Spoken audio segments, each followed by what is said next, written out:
the world would not continue to spin if there wasn't finance. I just think it can be very dangerous if you don't know what you're doing, you don't allow for the cost of it. You should get taught at school how to manage your money, and it's no different in business. If no one's teaching you how to manage your money, then you need to learn.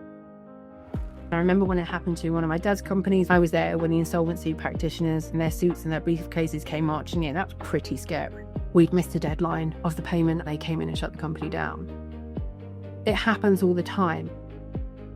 You look at cash flow forecasts or you look at your outstanding debt, and it's really, really tempting to do a huge drawdown, get loads of cash into your business and pay some old debts.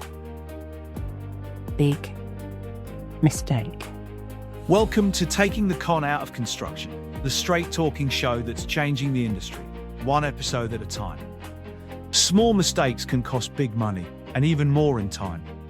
But a small investment in listening to this episode could help you avoid disputes, delays, and costly pitfalls, while giving you the know-how to stop problems before they start. Let's turn complexity into clarity and take the con out of construction. Welcome back to Taking the Con Out of Construction. This episode is all about finance, one of the pillars of every construction project, but also one of the areas people are most hesitant to tackle.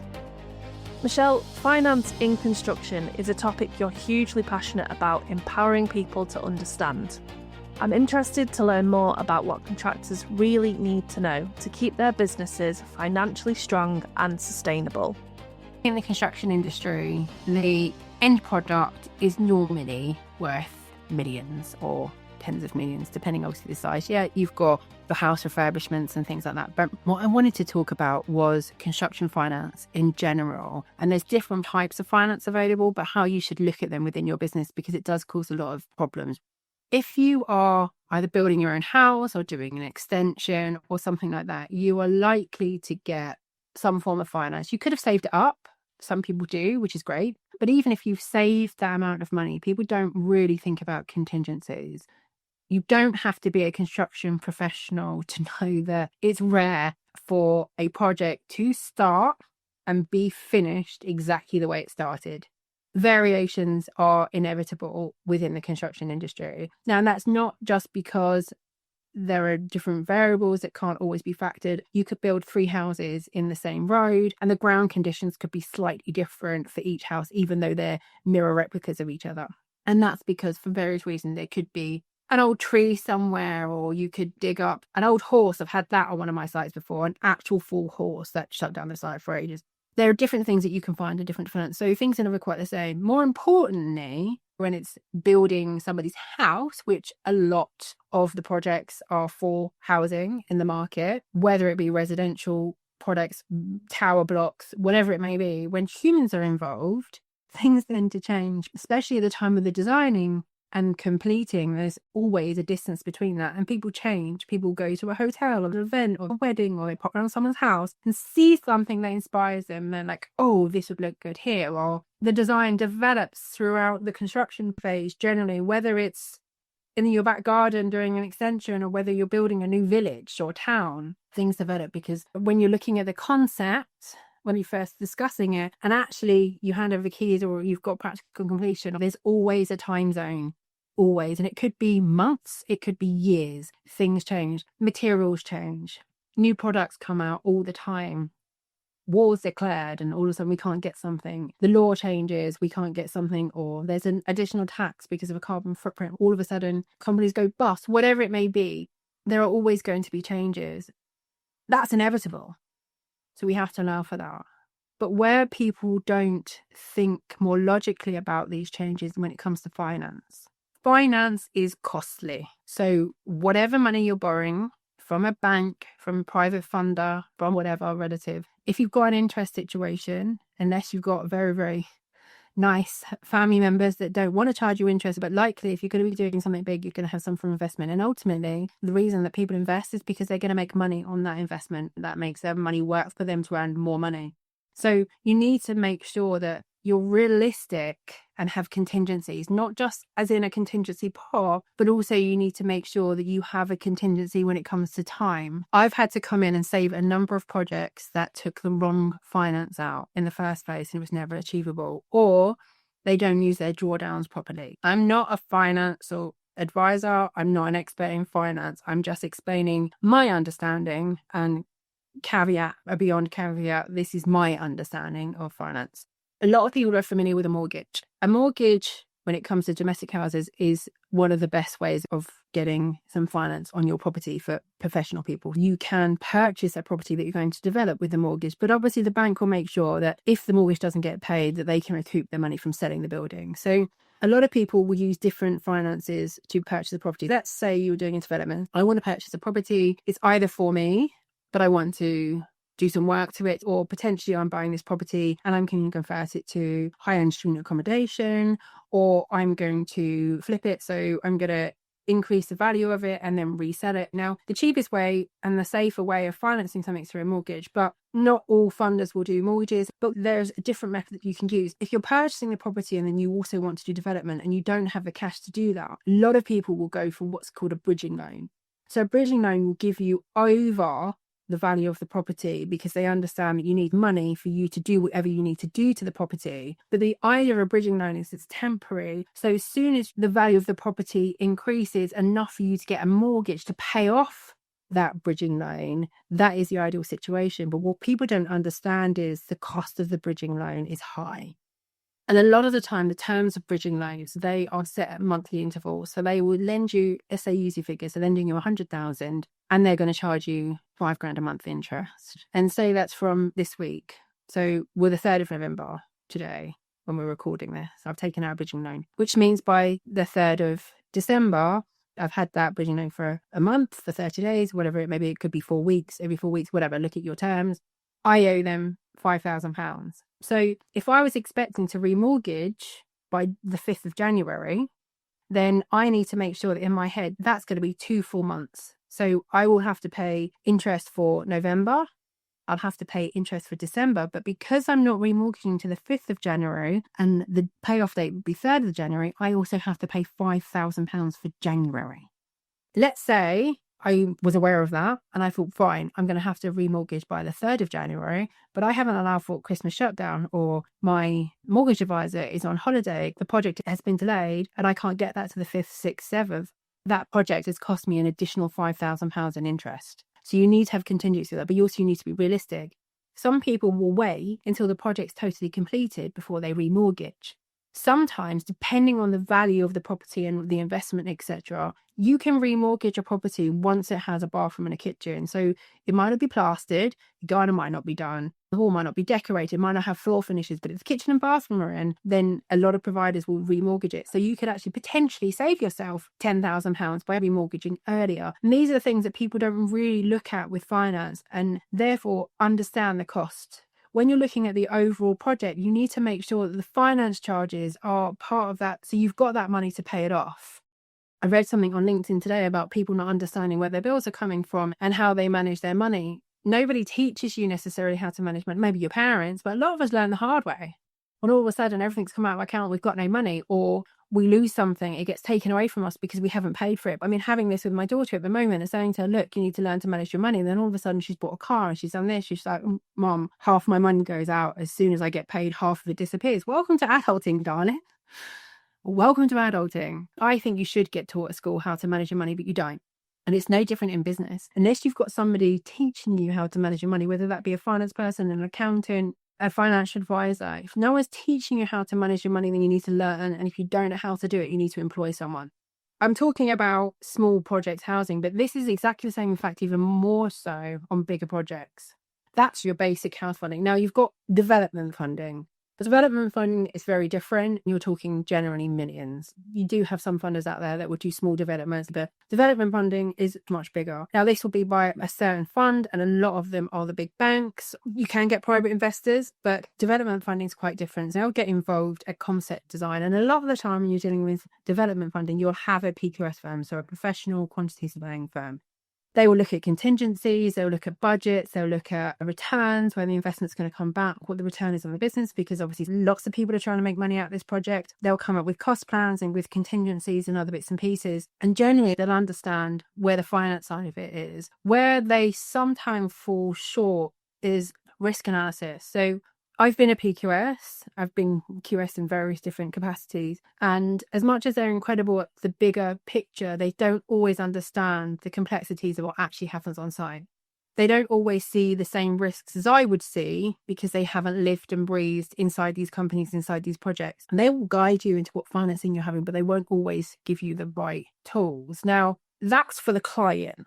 So they'll be advising the client. And one of the great things that took me a while to learn as a PQS, because I've been a main contractors QS more than I was a PQS, when I first started doing PQSing, I was always worried about the client not being able to pay, because that's obviously your biggest worry as the main contractors QS. Are you going to get paid? And a very, very good associate from one of the companies I worked for said to me, it's not up to us to decide whether or not the client can afford it. That's up to the client. We need to tell them exactly what the costs are. And if they can't afford it, then they don't instruct it. If they can't afford it, they need to get the money. Like, they cannot just instruct things and the contractor doesn't get paid for it. If they can't afford it, they don't instruct it. We just need to make sure that they're aware of any potential cost of any of the changes, and also when they're not making the right decisions. And that was really influential to me, because even as a main contractor or a subcontractor's QS or developer's QS, I will always make sure that I'm guiding the client, even though that's not my job. I try to guide the client to give me the information and be aware of the decisions that they're making or the failures that they're making. Because ultimately, yes, I can add variations and I can add additional costs, but that's a stress and there's a cost associated to that. So I always try to guide, so look, we can do this, but it's going to cost you this. And I've never been scared of saying, yeah, we can do that. We can do whatever you want,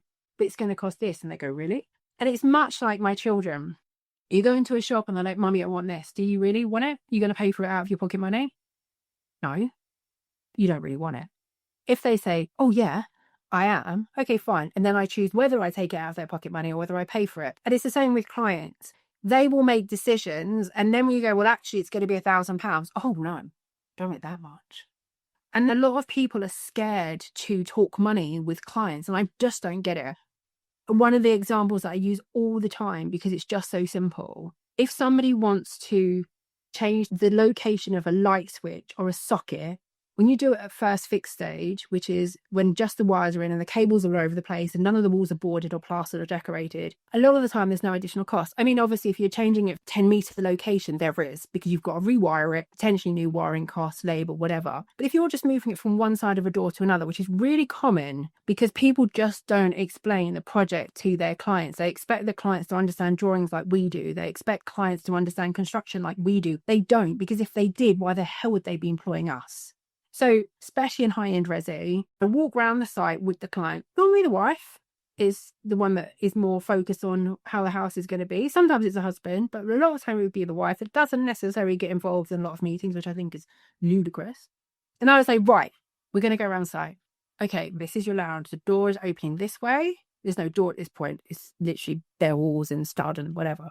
The door's going open this way. This is where your light switch is. This cable here is going to be your light switch. And she'll go, oh no, I've got a credenza unit going outside, because all she's focused on is the end product, where she's going to put all her stuff, the furniture, that kind of thing.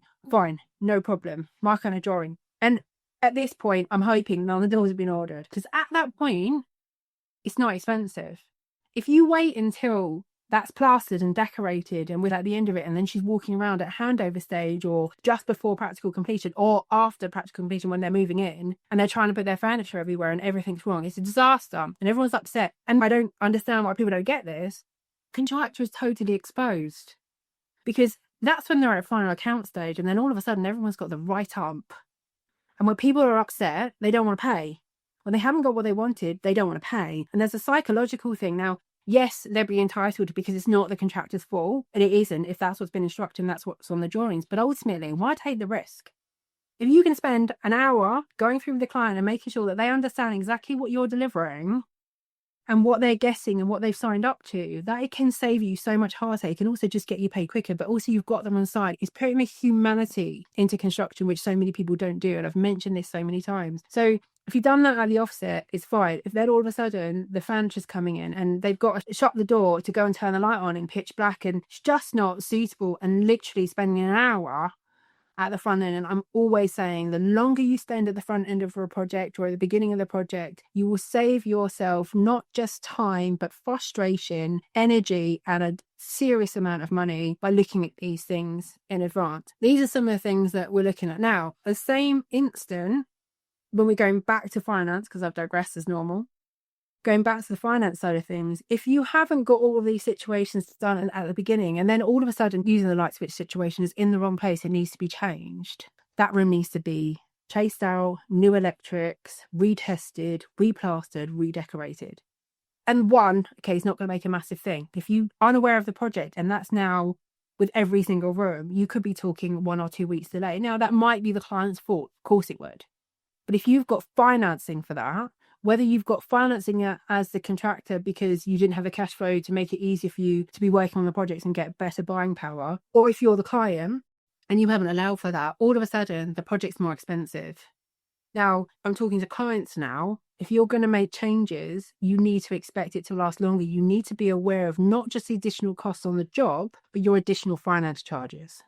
The more things you ask, the more things you change, the longer the project will last. But people don't think about the cost of the finance, and that's where they get in trouble. Development finance, you need to have contingencies. The other thing when you're looking at development finance is about drawdowns. So as a developer, you've got all this money. As a contractor, you've got this big project. So whatever it is, there's a big number. So you're in contract and this big number is coming. You look at cash flow forecasts or you look at your outstanding debt, and it's really, really tempting to do a huge drawdown, get loads of cash into your business and pay some old debts. Big mistake. It happens so often. Now, I'm often called in when a contractor has gone bust, project is disarray, it's got funding, and there's a standstill on site. This is where I get called in to fix the problem. I also help with contractors that are about to go bust, and this chaotic stage where the money's run out and insolvency is close or has happened is where I come into my element. And a lot of the time, what the problem has been, and I've seen this because I've been doing it for 25 years, they've oversold and they take the new project to pay for the old project. It happens all the time. So when a contractor goes bust, when I look back at it and I do a forensic analysis, the further I go, normally when you speak to the directors or you speak to somebody that's willing to talk within the business, the problem started a year, 2, 3, maybe even 5 years previous to it actually happening. Because what's happened is a project has got into difficulty and they've used money off of other projects to solve it, but that money hasn't been put back in that business, or they haven't made cuts that they need to claw that money back. Unless you are increasing your way of getting profit or you're increasing your income somehow or increasing something to get that additional money, then that's just going to keep standing there. And it just means that loss is just transferred over because you're robbing Peter to pay Paul. It happens all the time.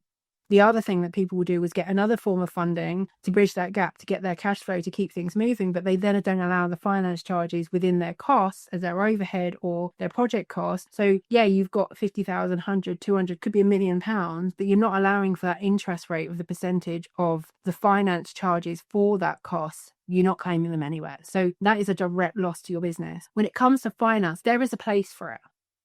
There is a place for finance because the construction industry is based on finance, and there's nothing wrong with it. There is nothing wrong with it. It's just managing it properly. So I'm just going to go back to development finance. So you've got the development finance and it'll be coming from concept design and moving forward. There will be contingencies in there, but you need to make sure those contingencies are realistic. And a lot of the time I look at these costs and the interest isn't included. So you start paying interest as soon as you do the drawdown. Cash flow forecasts aren't great. Yes, you can draw down and you can manipulate your figures. I've done it. Manipulate the figures to make the groundworks 20% more expensive. So you've got that cash flow. Yes, you can do that. Of course you can. But then you're not thinking, well, actually, I'm now paying more interest because the interest is based majority of the time, not all the time, majority of the time from the day that it's drawn down. So if you're increasing your drawdowns, you're paying interest on that drawdown for a lot longer. And yeah, some at the beginning of a project, you might have a fund monitoring surveyor that's on your side and understands construction and says, yeah, okay, you haven't done this amount of work, but I see where you're coming from. You've got these materials. I'll allow you to do it. And the contractor goes, great, or the developer goes, great, I've got this extra cash flow. But they won't turn around and say, but this is going to cost you an extra £20,000 over the next however long. Have you got that extra £20,000 to pay for that additional interest? Because no one's ever said that. And this is the way that I look at things, like, have you got the money to pay for it? Because everyone gets excited. I mean, I remember walking to a bank at 18 for a £500 loan and came out with, I think it was like £5,000 loan and 10 grand on credit cards. Yeah, that was a problem. And it took me years to pay that off because I got all excited because I was like, oh my God, look at me, I'm 18, I've got all this money, new car, went out shopping, drinking, whatever. Booked a holiday. And then it's like, oh, I need to pay this back. I mean, I knew I needed to pay it back. Of course I did. I wasn't that stupid, but I didn't look at the interest and think about the interest. And that killed me. I haven't made that mistake again.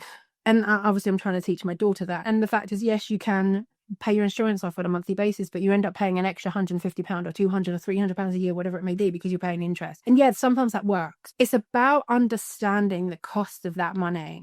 And the other thing I want to talk about construction finance is what's called invoice factoring. There's a number of different terms for it, but ultimately that is when, for example, you have got a project that has got 90 or 120-day payment terms. It's a long time to be waiting for your money when you've already paid it. Don't forget, your materials would have been paid for by then.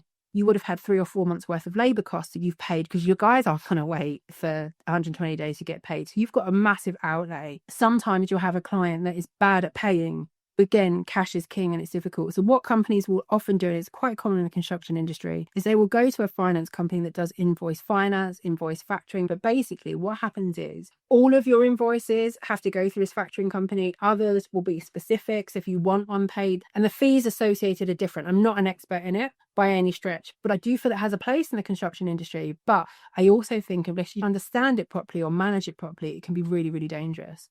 There's a lot of companies that I know personally, people involved this year, that have gone bust because the invoice factoring company or the invoice financing company have shut them down because they're owed a substantial amount of money. And I remember when it happened to one of my dad's companies when I was in my mid-20s, and I was there when the insolvency practitioners, there was 12 of them in their suits and their briefcases came marching in. That's pretty scary.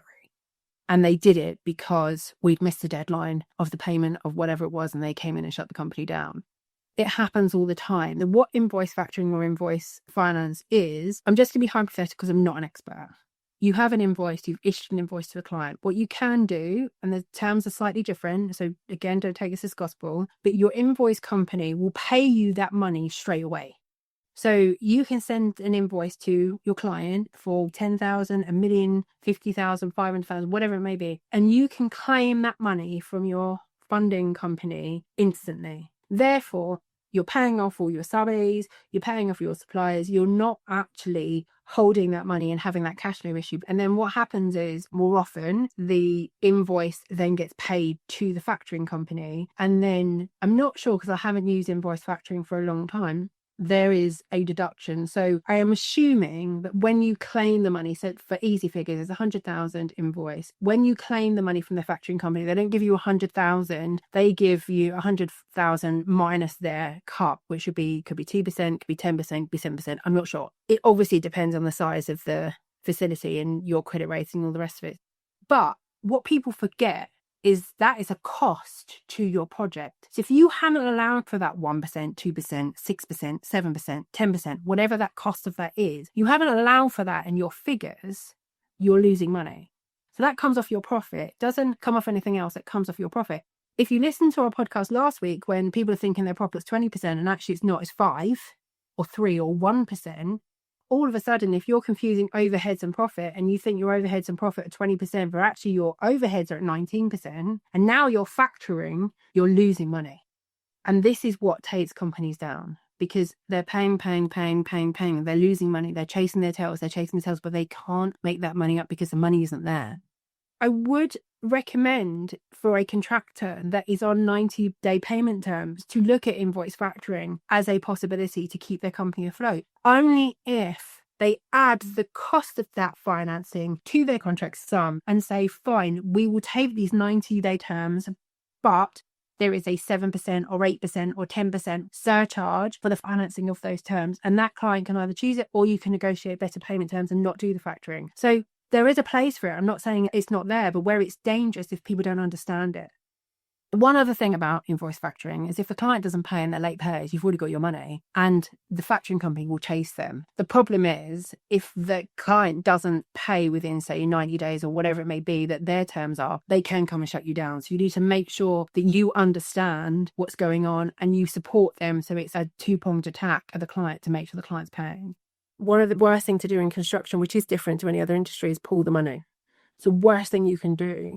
It's not the same as other service-based industries or product-based industries. If you've got 1 million products sitting on the shelf not being sold, 100% stop making it, pull the money because you're losing money. The difference in construction, which people just don't look at unless they're experiencing construction, because it's a whole different world to everywhere else, is the profit comes at the end.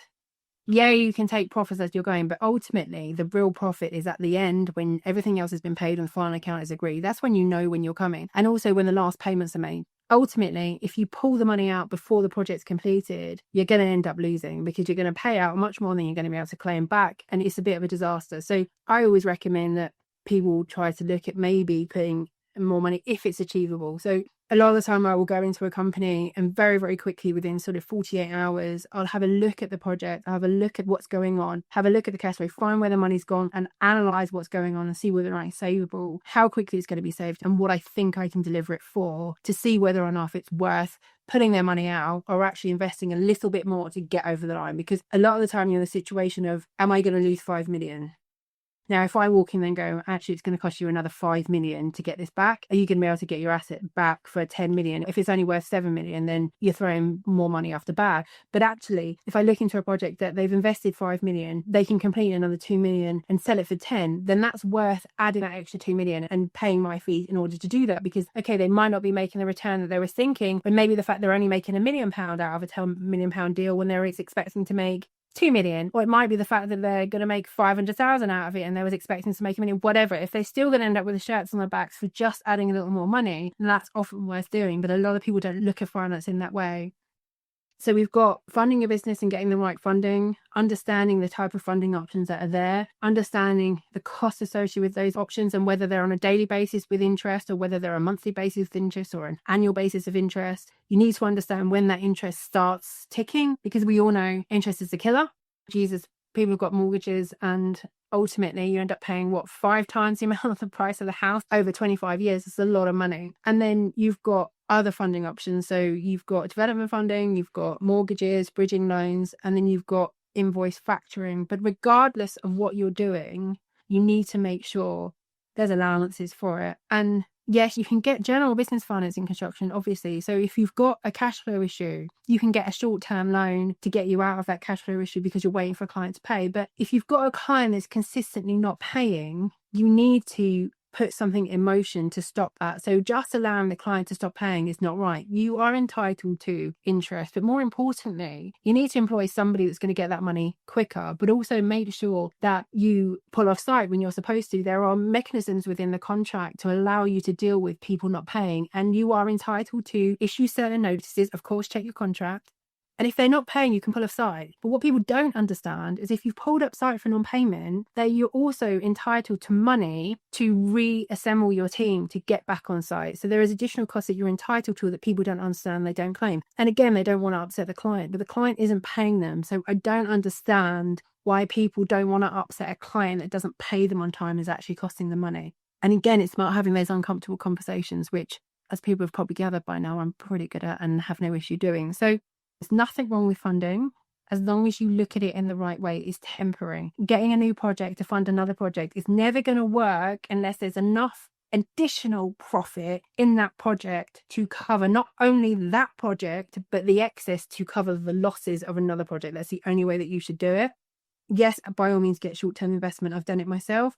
Yes, if you're looking to purchase something, whether it be a car or whether it be machinery or training or something that's going to grow your business, of course, do it. But make sure you understand the financing, how it's going to get paid, have a contingency, understand if that's stretched out or refinancing or whatever it may be. Have a look and see what is the cost of that finance and is that cost shown in your records, in your CVR, in your balance sheet, in your loss and expense account, whatever it may be. Is that interest accounted for under that project? One other thing I just want to sort of mention, which we may go into more detail another time, the other cost is tax. one of the biggest things in companies failing and who's going to shut you down the quickest is the tax man. And why we say the tax man, I don't know. Tax people. There's hundreds of them, thousands of them. When I get paid, the first thing I do is put 40% into a separate account because I put my VAT in there and I allow for my corporation tax. I always put that away straight away. On my main contracting business, I actually pay my CIS early because otherwise if I forget to pay it, then it's a problem. You get fined. You've got money sitting there that's not yours because the client's paid you, you've paid your subcontractors, you've deducted CIS, but that's not your money. That's the taxman's money that you need to pay. The worst thing you can do is have that CIS sitting in the bank. But if you've got the right systems in place and accountants in place, obviously that should be totally separate. It's the same with retentions. If you're holding retentions against other people, they should be in a separate account. Don't be using that because come 12 or 24 months, you're going to have to pay it. You need to make sure it's in your forecast. So just to recap on construction finance and funding, the key things are do your research, speak to professionals, get the right advice, but make sure you understand the cost of your finance and whether or not you've got any penalties for late or early repayment. Another thing is make sure you don't have an excessive amount of time to pay things off. So if you think your project's going to take 6 months, don't get a 12-month finance period because you're going to end up paying a lot more money. And if you pay it off early because you've remortgaged, you might have a £20,000 penalty to pay it off early. So these are things you need to make sure that you're aware of. Read the small print, read the contract, and make sure you understand the cost of your finance. And that's not coming out of your profit. That is a site project cost, or it might be a commercial overhead cost, whatever. It's a cost to your business and you need to allow for it. There's nothing wrong with financing. I work with a lot of developers, a lot of funders, a lot of people that are private investors, people that are finding the funding, people that deliver the funding and often collect them too. The world would not continue to spin if there wasn't finance. I'm not against it. I just think it can be very dangerous if you don't know what you're doing, you don't allow for the cost of it. And that's the issue. It's the lack of experience and the lack of accruals and allowances for the cost of that finance. Thank you, Michelle. Construction is clearly an expensive game, but the reality is that if you don't know what you're doing, it's going to cost you a lot more than just money. Thank you again so much, Michelle. You're welcome. If you found value in today's episode, hit subscribe so you never miss a new release, and share it with someone in the industry who needs to hear it. To learn more, access resources, or find out how Michelle Carr and Construction Alchemy can help you protect your projects, solve problems, and boost your profits, visit constructionalchemy.co.uk. Together, we can change the industry, one project, one company, and one episode at a time.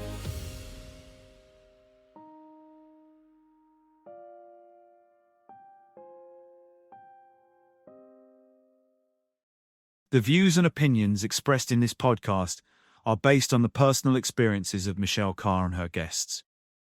They are for general information only and should not be relied upon as professional or legal advice.